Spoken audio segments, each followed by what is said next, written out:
Ce qui est problématique, en fait, l'intérêt d'une réunion comme aujourd'hui, c'est justement d'étaler des questions et aussi des problématiques.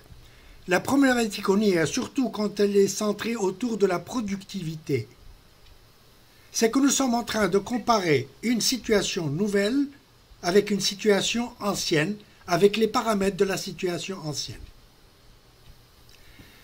Et surtout lorsqu'il s'agit de technologie, le problème devient beaucoup plus ardu. Qu'est-ce que la technologie? Et ça, c'est ce que je m'échine à expliquer dans mes cours. Qu'est-ce que la technologie nous aide-t-elle à faire? La technologie ne nous aide pas, s'il vous plaît, soulignez. La technologie, l'éthique, comme on les appelle communément, ne nous aide pas à mieux faire ce que nous faisons. Ce temps-là est révolu. L'ordinateur ne nous aide pas à faire les choses plus rapidement, au plus, comment ils disent, efficacement, efficacement et tous ces termes barbares. La technologie nous permet de faire d'autres choses, de nouvelles choses. Une coupure totale avec ce que nous avons vécu. Et donc, si nous continuons à comparer ce que la technologie, aujourd'hui, le télétravail, nous permet de faire par rapport à son absence, au présentiel, avec les mêmes paramètres, nous allons avoir des surprises. Et les surprises, nous en avons eues lorsque récemment, Microsoft, qui a commandité une étude d'une boîte qui s'appelle Citrix, si ma mémoire est bonne, a conclu que la productivité de ses équipes dans le monde a chuté de 1%.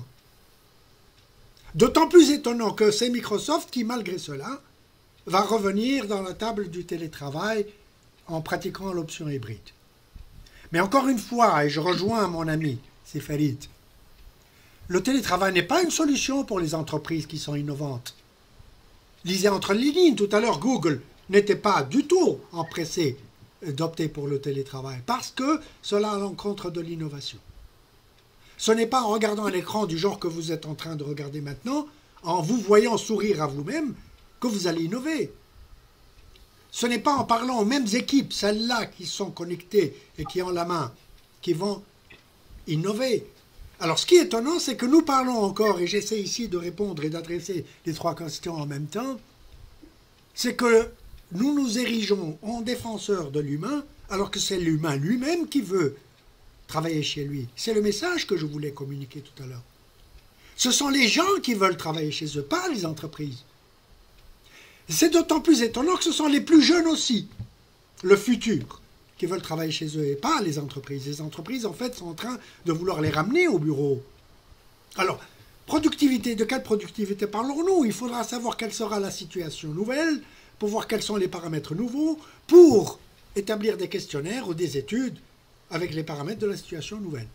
En tout cas, si nous continuons à évaluer les entreprises sur les critères de performance classiques, en confondant performance avec innovation, en confondant performance avec efficience, en confondant performance avec efficacité, que nous allons nous rendre compte, comme Microsoft d'ailleurs, au grand dent de Microsoft, que l'innovation va sortir perdante dans le change. Mais qu'est-ce que le télétravail nous apporte de plus en échange? Parce que l'innovation, elle est perdante, il n'y a pas à dire. Et l'humain aussi, je ne sais pas si l'humain va gagner. Mais en tout cas, à croire les études que je suis en train de consulter ces temps-ci, et elles viennent à moi parce que j'ai fait une alerte sur mon portable. Chaque fois qu'il y a quelqu'un qui dit quoi que ce soit sur le travail, je veux le savoir. Je ne sais pas si je peux me permettre de partager l'écran, je pourrais vous donner l'étude que je viens de recevoir qui dit « Older workers », là c'est les travailleurs les plus âgés, « planning to work from home », ceux qui veulent travailler chez eux permanently, are selfishly, ils sont égoïstes dans le sens qu'ils ne veulent plus partager leur expérience avec les plus jeunes qui vont, eux, être obligés d'aller au bureau. Et donc, encore une fois, côté performance, il faudra savoir de quoi nous sommes en train de parler. Évidemment, nous pouvons être plus performants selon certains critères, moins selon certains autres. Le télétravail n'est pas une panacée, ce n'est pas une solution dorée, ce n'est pas l'Eldorado. C'est juste une façon de travailler à laquelle nous avons été contraints. C'est comme celui qui a été jeté dans la piscine tout à l'heure. Nous avons été contraints, ce n'est pas un choix. Et nous devons vivre avec surtout qu'apparemment, la crise du Covid va perdurer. Voilà, j'espère avoir répondu un peu aux soucis des trois intervenants et des trois questions. Sinon, faites-moi signe, bougez la